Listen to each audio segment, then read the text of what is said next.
যশোরের ঝিকরগাছার বেনাকুড়োর পশ্চিম বিলের জমিতে আবাদ করে কয়েকশো কৃষক পরিবার।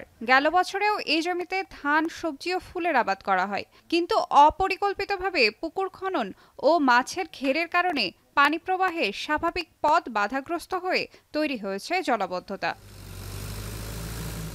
রবিউল ইসলাম বাবু বেনাকুড়োর পশ্চিম বিলে রয়েছে তার ১৬ বিঘা জমি। এ জমিতে তিনি ধান, পাট, ফুল ও বিভিন্ন সবজির আবাদ করে জীবিকা নির্বাহ করতেন।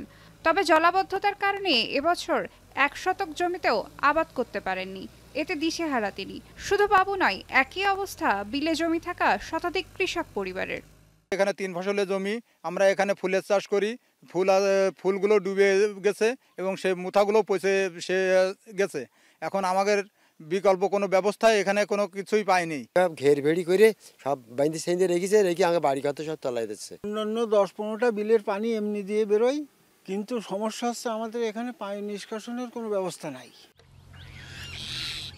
এলাকাবাসীর অভিযোগ, একসময় যে খাল দিয়ে বিলের পানি পরিষ্কার হতো সেটি এখন প্রভাবশালীদের দখলে। আবার কোথাও ভরাট হচ্ছে বিল।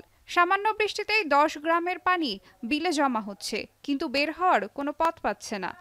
এখানে ১৫০-২০০ বিঘা জমি আছে, সে জমিগুলো সবই মার। ঘেরে জলে পানি বেরোতে পারছে না, তার জন্য আমাদের বিশাল ক্ষতি হয়ে গেছে। টেন্ডারের ওই পাশ থেকে পানি, সম্পূর্ণ পানি আমাদের এমনি ডেলিভারি হয়ে গাঙে যায়, কিন্তু যাওয়ার তো পথ নেই। যদিও জলাবদ্ধতা নিরসনে নানা পদক্ষেপ নেওয়া হচ্ছে বলে দাবি উপজেলা প্রশাসনের। মনিরামপুর বলেন, অভয়নগর কিংবা কেশবপুর, এখানে কিন্তু জলাবদ্ধতা একটা সমস্যা আগে থেকে। ইতিমধ্যে যে খালগুলো ভরাট হয়ে গেছে সেগুলো পুনঃখনন করা যায় এবং যেগুলো অবৈধ দখলে আছে সেগুলো দখল উচ্ছেদ সহ আপনার খনন করা যায়, সে একটা তালিকা রেডি করে আমরা ইতিমধ্যে পানি উন্নয়ন বোর্ডে পাঠিয়েছি। প্রশাসনের পক্ষ থেকে সমস্যা সমাধানে আশ্বাস দেয়া হলেও এর দ্রুত বাস্তবায়ন চান কৃষকরা। তাদের দাবি, কেবল আশ্বাস নয়, জলাবদ্ধতা থেকে স্থায়ী মুক্তির জন্য কাজ করতে হবে প্রশাসককে।